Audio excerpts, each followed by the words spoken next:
I was 13 when I drank for the first time. It kept on being fun, but then it also came with dark moments. I realized it wasn't worth it, but then I still wasn't stopping doing it. And things just kept getting darker.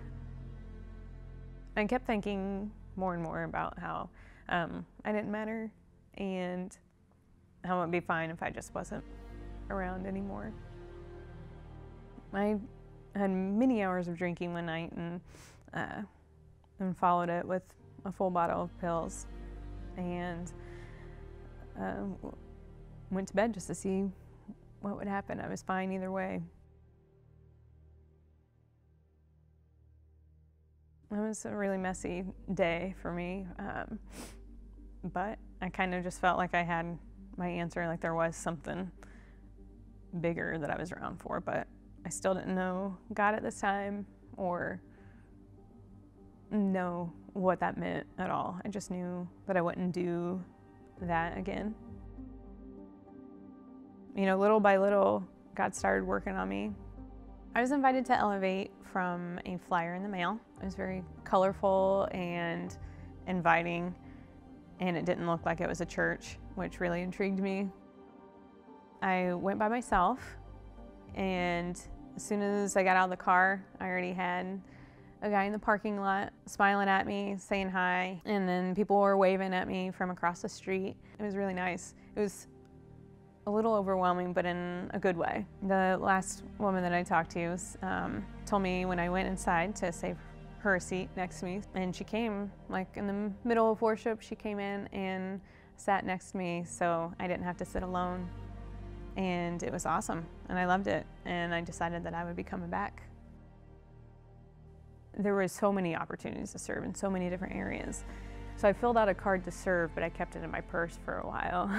And then one day, one of the leaders at the church asked me if I had thought about serving.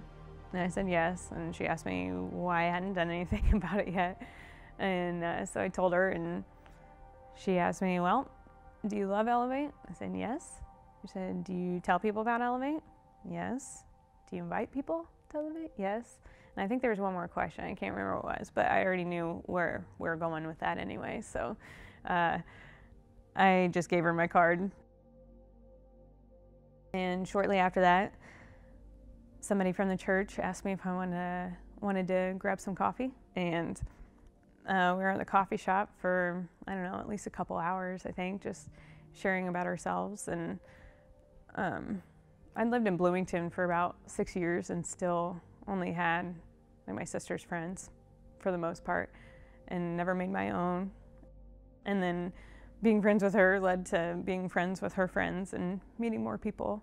And it was just really cool. And it was, I got involved in a circle then shortly after that. And we've got like a wide range of people in the circle. And it was just, it's incredible. And you know, there's things about your life when you have like a messy past that you try to hide from people.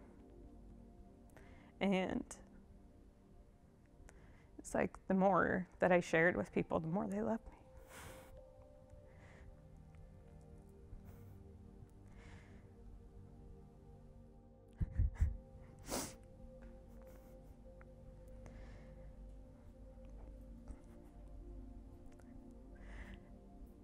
And then these people that are my friends, they're family.